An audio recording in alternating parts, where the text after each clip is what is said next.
बुद्ध के धम्मपद सूत्रों में से अब तक हमने 34 सूत्रों में बात की। आज हम 35वें सूत्र पर बात करेंगे।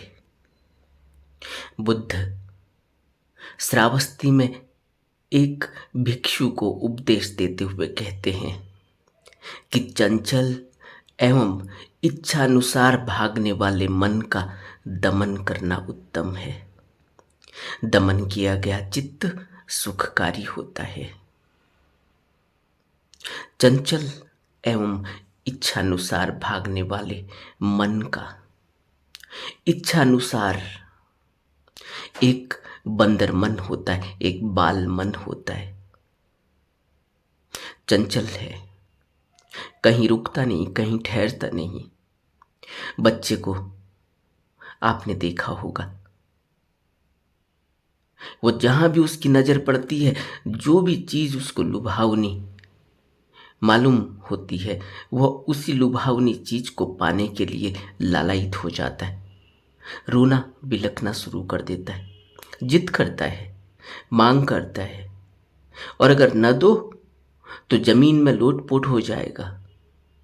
बनावटी रोना रोएगा और माँ बाप को वह दुख देखा नहीं जाता और वह फिर उसकी इच्छा पूरी कर देते हैं।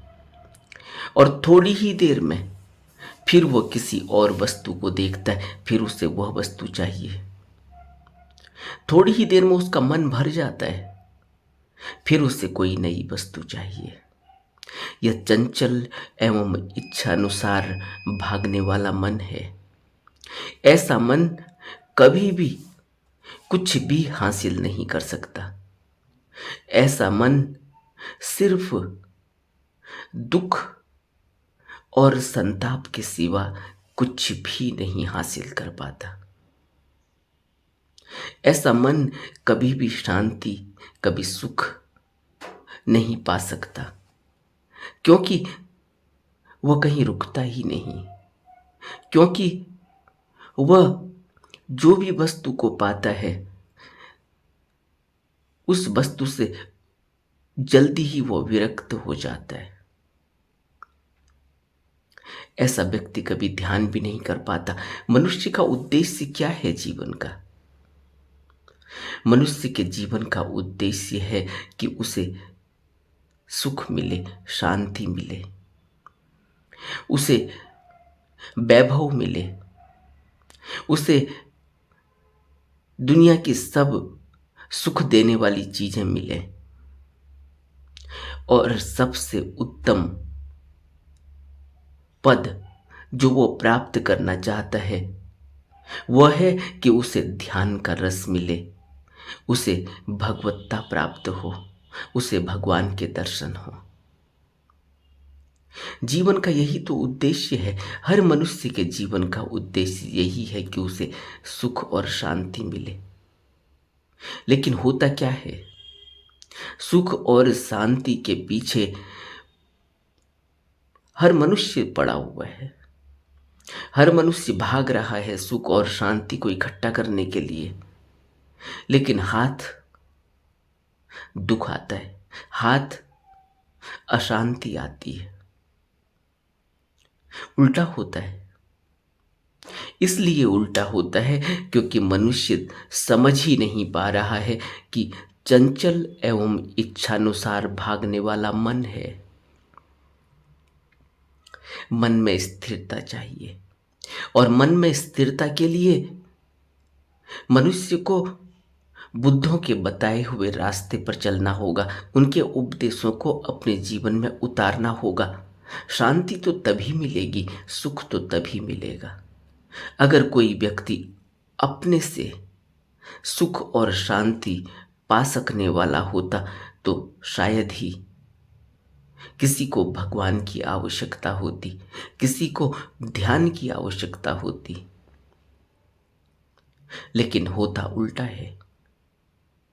मनुष्य बिल्कुल ही खाली है, और जिन्होंने पाया, जिन्होंने सुख पाया, जिन्होंने शांति पाई, जिन्होंने भगवत्ता पाई, उन बुद्धों ने वही तकनीक हमें दी है।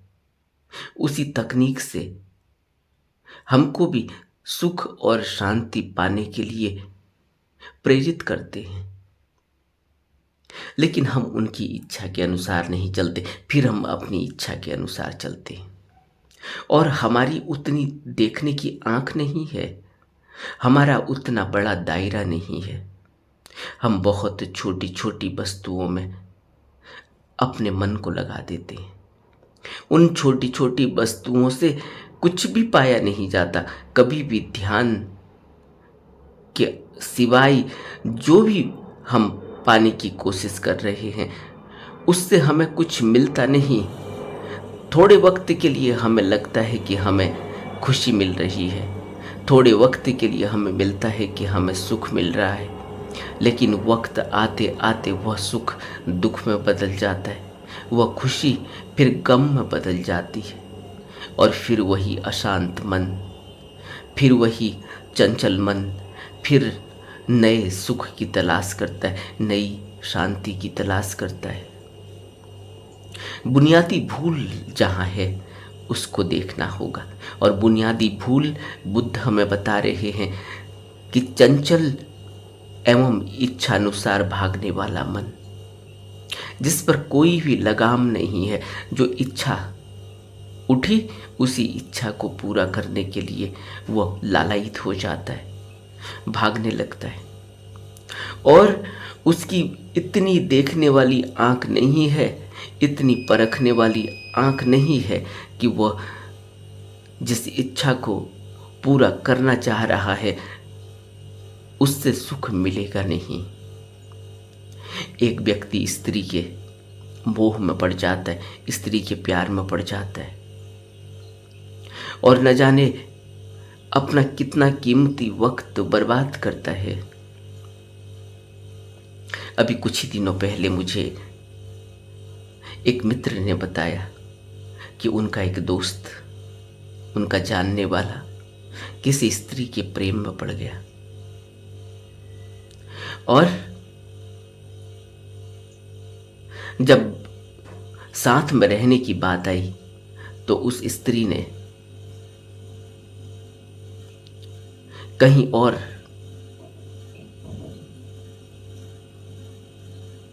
अपनी इच्छा जताई। उसके माँ बाप ने इस व्यक्ति से शादी करने से मना कर दिया। उस स्त्री ने कहीं और शादी करने का प्रस्ताव रख दिया। अब यह दुखी हो गया। इसको बहुत लोगों ने समझाया, दुख का कारण पूछा, दुख के कारण का हल भी बताया, लेकिन वह इतना आसक्ति में जा चुका है, इतना उसके मोह में ग्रसित हो चुका है, इतना उसके अंदर प्यार पैदा हो गया उस स्त्री के लिए कि जब उसे यह लगा कि अब किसी भी प्रकार से वह इस स्त्री को नहीं पा सकता, तो उसने एक दिन बंद कमरे में आत्महत्या कर ली। कितना अनमोल जीवन है। बुद्ध कहते हैं कि मनुष्य का जीवन बहुत ही सौभाग्य से मिलता है, और बुद्धों ने हमें बताया कि 84 लाख प्रकार की योनियां हैं। इन सभी योनियों से ऊपर उठते उठते उठते उठते एक वक्त ऐसा आता है जब मनुष्य का जन्म मिलता है, मनुष्य का जामा मिलता है। और यह मनुष्य का जामा सबसे श्रेष्ठ इसलिए है क्योंकि इसमें सोचने और समझने की क्षमता है, इसमें अपने को उत्थान की तरफ ले जाने का वह सब कुछ रखा हुआ है कि मनुष्य भगवत्ता को प्राप्त कर सकता है। बुद्धों ने अपने उदाहरण से हमें करके दिखाया, और हम कर भी सकते। इसलिए बुद्ध कहते हैं कि यह मनुष्य जन्म बहुत ही बड़ा सौभाग्य है, और इस सौभाग्य को अगर कोई व्यक्ति इस तरह से फेंक दे अपने जीवन को, इस तरह से बर्बाद कर दे अपने जीवन को, किस वजह से? इच्छानुसार भागने वाले मन। इच्छानुसार भागने वाला मन, इस मन को अभी पता भी नहीं, यह उस स्त्री को छू लेना चाहता है, उससे संबंध बना लेना चाहता है, और कितने दिन फिर उस स्त्री से इसको विरक्ति हो जाएगी, सबको हो जाती है।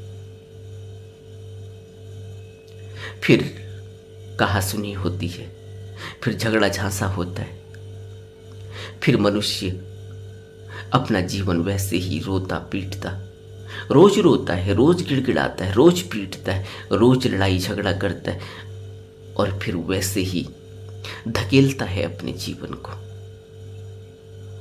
यह जीवन नरक में बीता हुआ जीवन है, यह नरक में जिया जा रहा जीवन है। इसको जीवन बुद्ध नहीं कहते।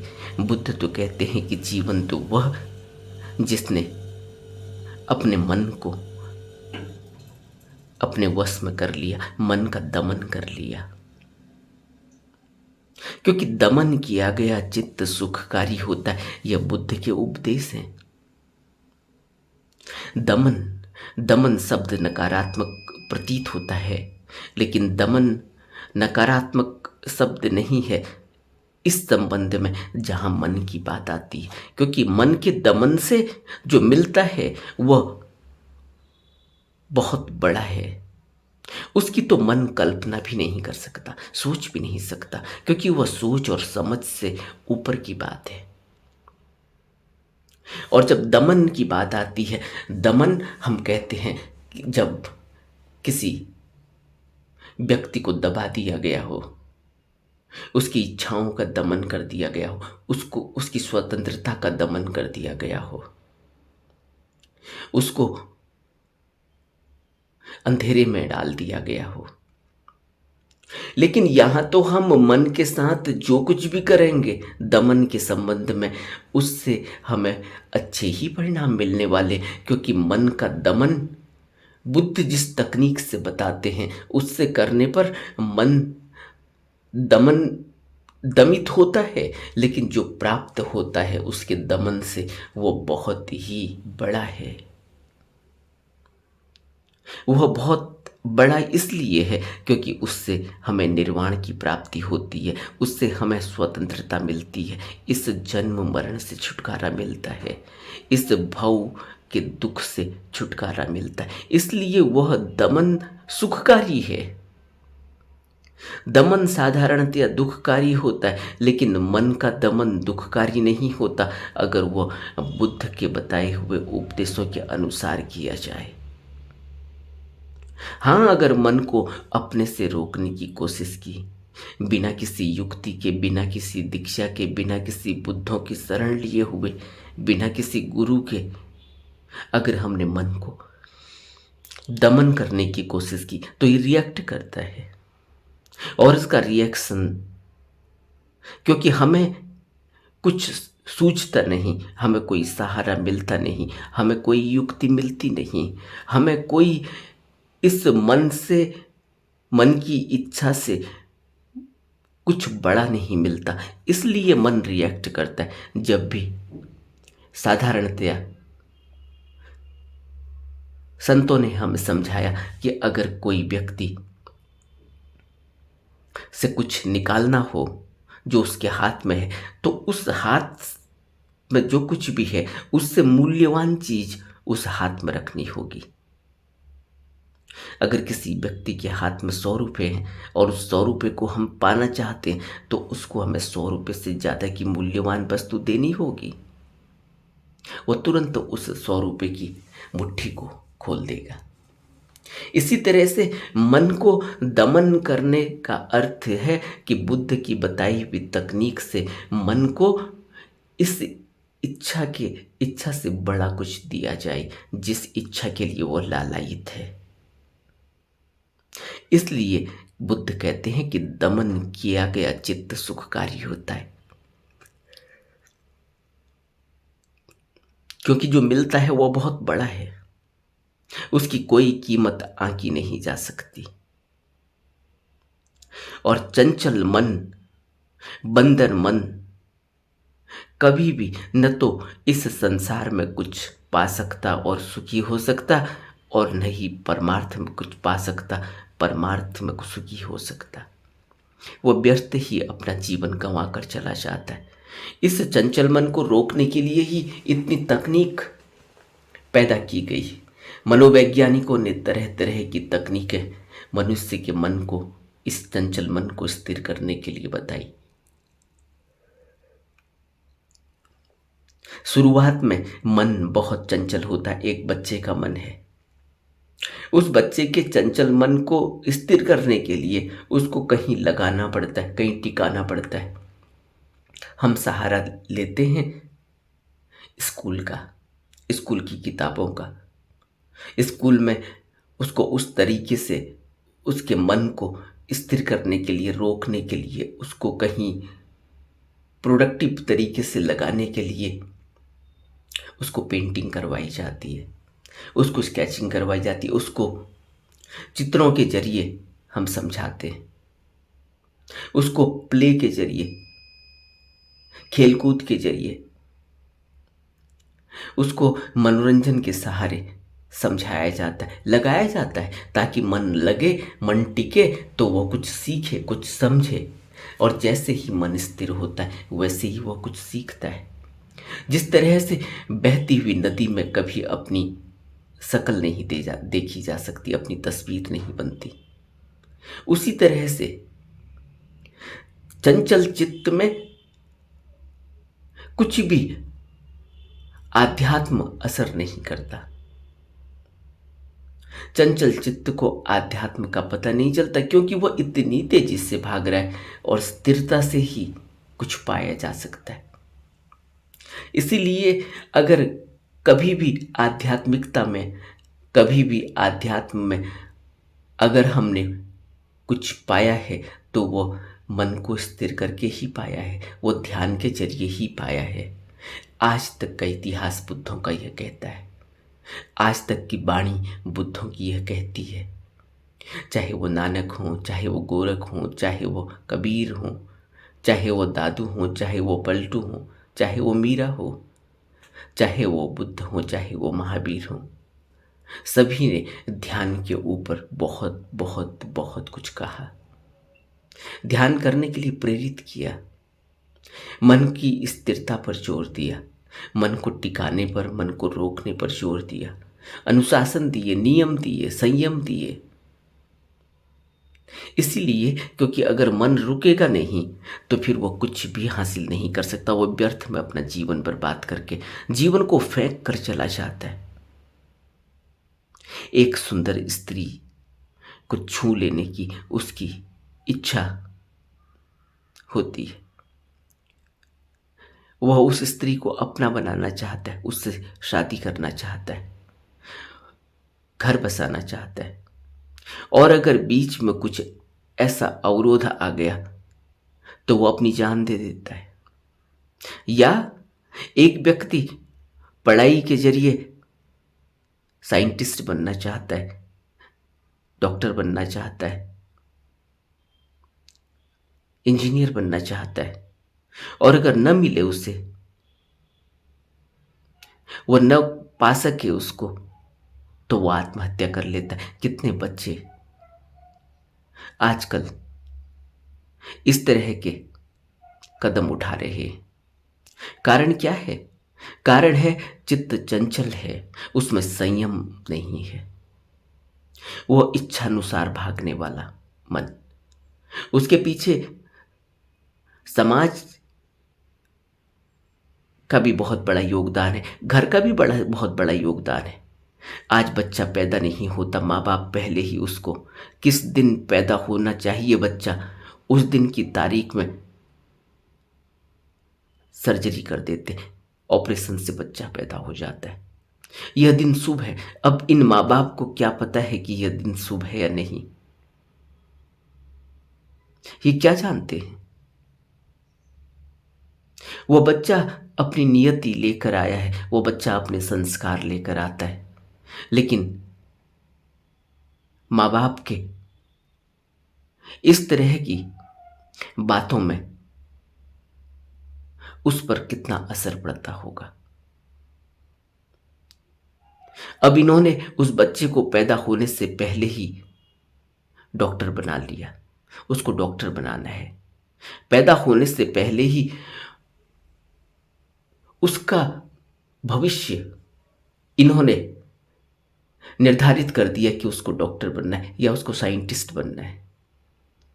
अब उसके लिए यह पूरा प्रयास करते हैं। वह उसके लिए अपने को तैयार नहीं कर पाता।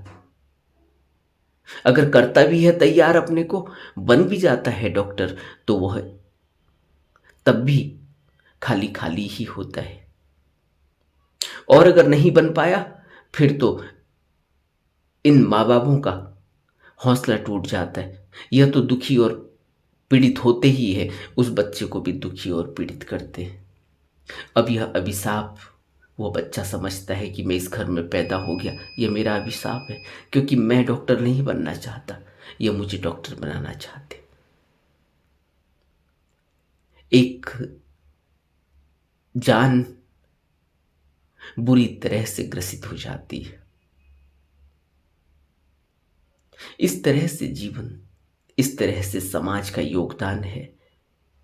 मन की चंचलता मन को कंपटीशन में लगाने में, किसी भी तरह से नेक टू नेक रेस में दौड़ने में। और इससे मिलता क्या है? सिर्फ अहंकार की तृप्ति होती है, और अहंकार भी उसका अपना नहीं है, दूसरे के अहंकार की तृप्ति होती है। माँ के अहंकार की तृप्ति होती है, बाप के अहंकार की तृप्ति होती है। और इतना ही नहीं है, यह अहंकार यहीं रुकने वाला भी नहीं कि वो डॉक्टर बन गया।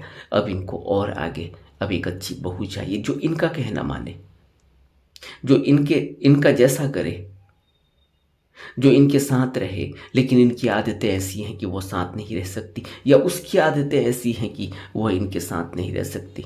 अब एक और द्वंद्व हो जाता है।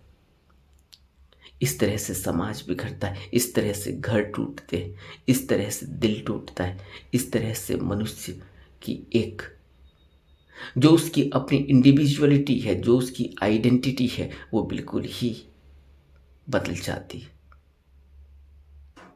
और मनुष्य अपना जीवन ऐसे ही इतनी पीड़ा, इतना दुख, इतनी ज्यादा उलझनों में फंसकर अपने जीवन को बर्बाद कर देता है। और फिर यही संस्कार आगे कैरी करता है, फिर पैदा हो जाता है। हम किस तरह के जीवन को जी रहे हैं? कारण चंचल एवं इच्छानुसार भागने वाला मन। अगर अपने मन को देखा जाए, अपने मन को नियंत्रण में करने की विधि ढूंढी जाए,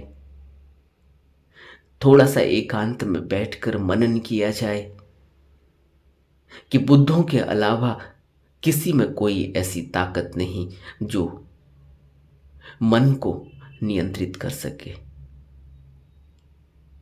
और बुद्धों ने जो हमें शिक्षा दी, जो हमें तकनीक दी, जो हमें सहारा दिया, हम उस सहारे पर चलते नहीं, हम उस सहारे पर भी डाउट करते हैं। हमें उस सहारे पर भरोसा नहीं, हमें उस सहारे पर श्रद्धा नहीं। क्यों होता है ऐसा? यह भी मन है। यह मन मानता ही नहीं। यह मन वही करता है जो शॉर्टकट होता है। यह मन वही करता है जो इसको अच्छा लगता है। यह मन तरह तरह के बहाने ढूंढता है। यह मन तरह तरह की दलीलें देता है। यह गलत भी कर रहा होगा तो उसमें भी दलीलें देगा, उसमें भी फैक्ट्स लाके उन फैक्ट्स को बताएगा कि इस वजह से यह होता है, इसलिए यह जरूरी है। और बुद्ध कहते हैं कि क्या जरूरी है? बुद्ध राजमहल में भी रहते हैं, तब भी क्या जरूरी था और बुद्ध जब जंगल में रहते तब क्या जरूरी था? जरूरी जो है वह तो आंतरिक शांति है।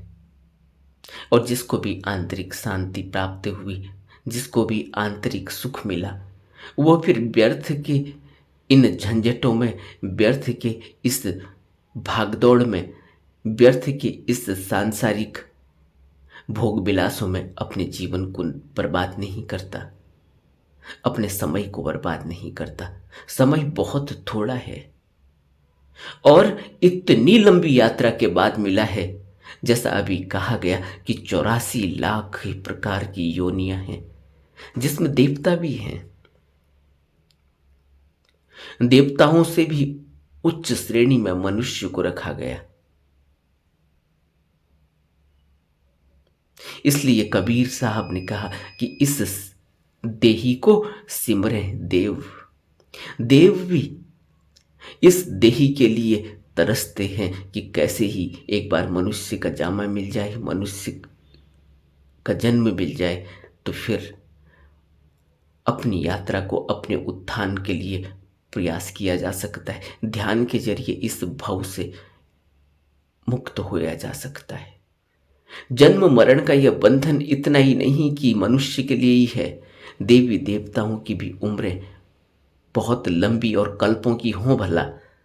बुद्ध ने कई कल्प का जिक्र किया और बुद्ध ने कल्प को समझाने के लिए जो उदाहरण दिए हैं उस पर हमने पहले किसी वीडियो में बात की है।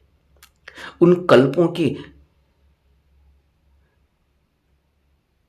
यात्राओं के बाद, उन कल्पों के जीवन को समय को भोगने के बाद फिर मनुष्य का फिर वह देवताओं का शरीर छूटता है और फिर वह इस 84 लाख योनियों में फिर आकर गिरते और फिर पता नहीं कौन सी योनि मिले। और यात्रा मनुष्य के शरीर से ही शुरू होती है, क्योंकि इसमें सोचने समझने की क्षमता भी है, इसमें कर्म करने की भी क्षमता है और इसमें भोग लेने की भी क्षमता है। कर्म योनि और भोग योनि दोनों एक साथ है। बाकी नीचे की योनियों में सिर्फ भोग योनि है, कोई कर्म नहीं हो रहा, सिर्फ भोग भोगा जा रहा है। जो कुछ भी किया था उसका भुगतान दिया जा रहा है। बुद्ध एक जगह कहते हैं, जो लोग प्राणी हिंसा करते हैं, एक दिन ऐसा होगा कि जिस तरह से वह प्राणी की हिंसा करके मांसाहार करते हैं, एक दिन वह उसी योनि में जाएंगे, बकरी की योनि में, भेड़ की योनि में, और उन जानवरों की योनि में जिनको फिर चीते, बाघ, शेर झपटेंगे, जिनका वध करेंगे, जिनको खाएंगे, जिनको अपना भोजन बनाएंगे। एक चीता है, एक शेर है, वह किस तरह से झपटता है किसी जानवर पर और कैसे उसको अपना शिकार बनाता है। वो सिर्फ भोग योनि में है, वो भोग रहा है, वो कुछ कर्म कर नहीं रहा, वो सिर्फ अपने भोग का परिणाम भोग रहा है।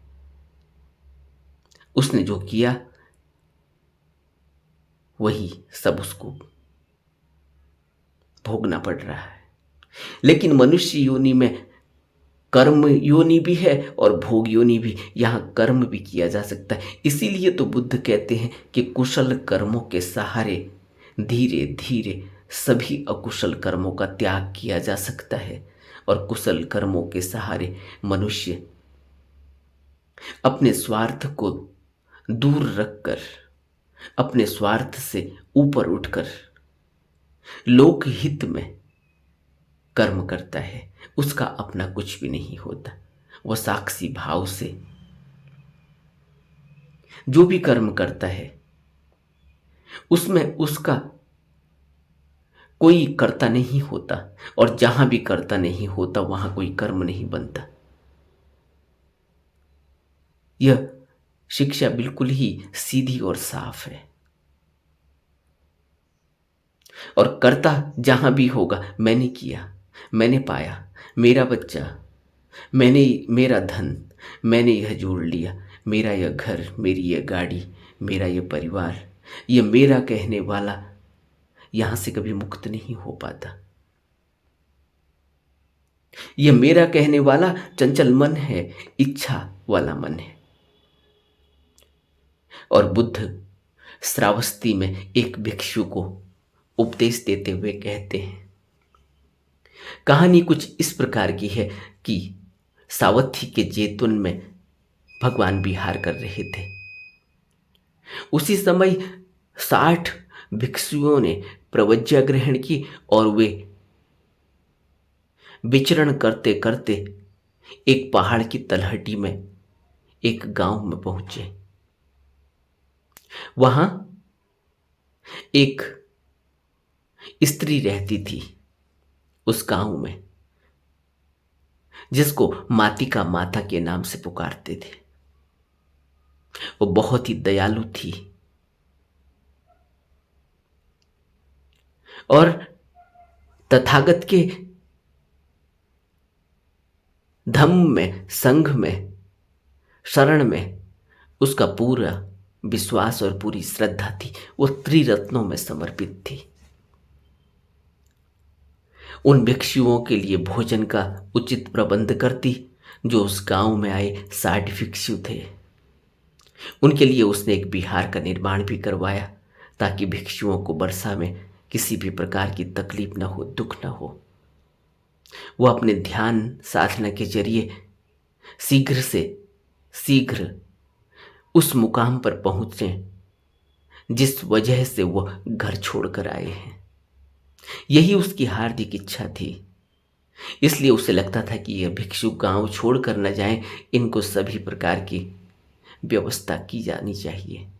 और वो व्यवस्था करने लगी। उसने सभी व्यवस्था कर दी। तब उसने उन भिक्षुओं से कहा कि ध्यान साधना की शिक्षा मेरे को भी दी जाए। आप मेरे को भी ध्यान की साधना के बारे में कुछ बताइए। भिक्षुओं ने उस उपासिका को शिक्षा दी। उत्पाद और व्यय की प्रक्रिया को समझाने वाला बहुमूल्य विपश्यना के बारे में ज्ञान दिया। और वह उपासिका, वह मातिका माता उनके बताए हुए मार्ग पर रोज रोज अभ्यास करने लगी। रोज रोज उसने अपनी ध्यान साधना गहरी कर दी और शीघ्र ही वह श्रोतापन्न हो गई, सकृदागामी हो गई, अनागामी हो गई। अब उसकी अंतर्दृष्टि जागृत हो गई। उसके अंदर रिद्धि सिद्धि आ गई। अब वो अपने दिव्य चक्षु से जान सकती थी कि भिक्षुओं को मार्ग में कहां कठिनाई हो रही है, कौन सा भिक्षु किस तरह से सोचता है, मार्ग में कितनी प्रगति कर रहा है, कितनी उन्नति कर रहा है, कहां बाधा आ रही है। और वो यह भी जान लेती थी कि भिक्षुओं ने अभी तक मार्ग फल को प्राप्त क्यों नहीं किया। तब उसने देखा कि भिक्षुओं में अहरत्व प्राप्त करने की संभावना तो बहुत है, परंतु उनका मन चंचल है, विकल है। वह बहुत ही डरा डरा कंपा कंपा है। उसमें चिंता है, और चिंता इस बात की कि कैसे भोजन का इंतजाम होगा। उनका मन भोजन आदि की चिंता में ही लगा रहता था। अंतर्मन जब इसमें उलझा हुआ हो तो वास्तविक सुख, निर्वाण का सुख कैसे प्राप्त किया जा सकता है? नहीं हो सकता, क्योंकि वास्तविक सुख तो अंतर्मन की शांति में है। सांसारिक सुख, धन दौलत, इज्जत, हार जीत, यह सब से शांति नहीं मिलती, सुख नहीं मिलता। सर्वोत्तम सुख तो अंदर का उपजा हुआ सुख है। वह यह जानती थी, उसने यह पा लिया था। तब वो देखती थी कि कौन सा भिक्षु किस आसक्ति में बंधा है और उसको तुरंत बता देती। इस वजह से भिक्षु अब यह समझने लगे थे कि यह मातिका माता को अंतर्ज्ञान हो गया है, इसके दिव्य चक्षु खुल गए हैं। उसी में से एक भिक्षु कुछ दिन वहां रुककर भगवान के पास वापस आ गया। भगवान ने उससे पूछा कि भिक्षु, तुम वापस आ गए, तुमने वहां वास नहीं किया, उस गांव में, उस बिहार में? भिक्षु ने कहा कि भंते, वहां नहीं रहा जा सकता, क्योंकि वह उपासिका सोचने के क्षण ही सब जान लेती है। जैसे ही हम कुछ सोचते हैं, बुरा सोचते हैं या भला सोचते हैं, वह सब जान लेती है। और बुरा सोचने के समय वो सामान के साथ चोर को पकड़ने के समान चित्त से जानकर निग्रह करेगी। इसलिए मैं वहां नहीं रह सकता, इसलिए मैं यहां वापस आ गया हूं। और भगवान ने उससे कहा कि तुम वापस जाओ। जब उसने वापस जाने की मनाही कर दी और भगवान से बार बार निवेदन करने लगा कि मुझे वहां मत भेजिए, मैं वहां नहीं जा सकता, तब भगवान ने कहा कि भिक्षु, यदि तू वहां नहीं जाना चाहता तो अपने चित्त मात्र की रक्षा कर, उसी का निग्रह कर। अगर यह अंदर का सुख, चित्त का सुख गलत दिशा में मुड़ा है, आसक्ति से बंधा है, तो वास्तविक सुख को प्राप्त करना दुष्कर है। फिर वास्तविक सुख प्राप्त नहीं किया जा सकता। ऐसे चित्त को वश में करना चाहिए। तब भगवान ने कहा था कि कठिनाई से वश में किए जा सकने वाले शूद्र अथवा चंचल चित्त का दमन श्रेयस्कर है और वशीकृत चित्त सुखकारी होता है। तब बुद्ध ने यह गाथा कही थी, दुन्निग हस लहुनो यथ कामनी पतिनो चित्तस् दमथो साधु चित्तं दंतं सुखावहं। दुन्निग हस लहुनो यथ कामिनी पातिनी चित्तस् दमथो साधु चित्तं दंतं सुखावहं। जिसका निग्रह करना बड़ा कठिन है। दुन्निग हस लहुनो, दुन्निग हस लहुनो, जो बहुत हल्के स्वभाव का है, जो जहां चाहे झट चला जाता है, जिस पर कोई अंकुश नहीं, कोई नियंत्रण नहीं, कोई लगाम नहीं। यथ कामनी पातिनो चित्तस् दमथो साधु चित्तं दंतं सुखावहं। जिसका चित्त वश में है वही सुख को प्राप्त कर सकता है। आंतरिक सुख चित्त के दमन से प्राप्त होता है, क्योंकि दमन से, दमित चित्त से जो प्राप्त होता है वो बहुत ही बड़ा है, उसकी कोई भी कीमत नहीं। लेकिन चित्त को बस में करके, किसी बुद्ध की शरण में जाकर ही चित्त वश में होता है। किसी बुद्ध की तकनीक से, किसी बुद्ध से दीक्षा लेकर, बुद्ध के बताए हुए मार्ग पर चलकर, शील और संयम को धारण करके चित्त पर नियंत्रण किया जा सकता है, उसको वश में किया जा सकता है। और जैसे ही वो वश में होता है वैसे ही अंतर के खजाने खुलने लगते हैं, अंतर्दृष्टि पैदा होती। वो दिव्य चक्षु जिस तरह से मातिका माता उन भिक्षुओं के संबंध में, उनके स्वभाव के संबंध में, उनके विचारों के संबंध में सब कुछ जान लेती है, वैसे ही एक सद्मार्ग पर लगा हुआ चित्त बुद्ध की शरण में चला जाता है।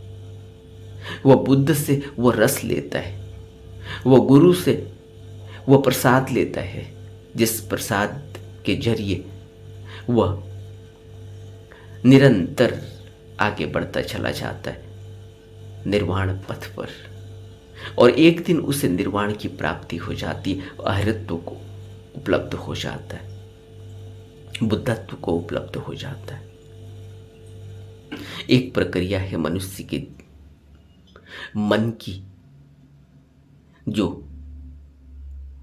अंतर्गामी होता है, जो अंतर्दर्शी होता है। उसके लिए बाहर भटकते हुए मन को रोकना होता है,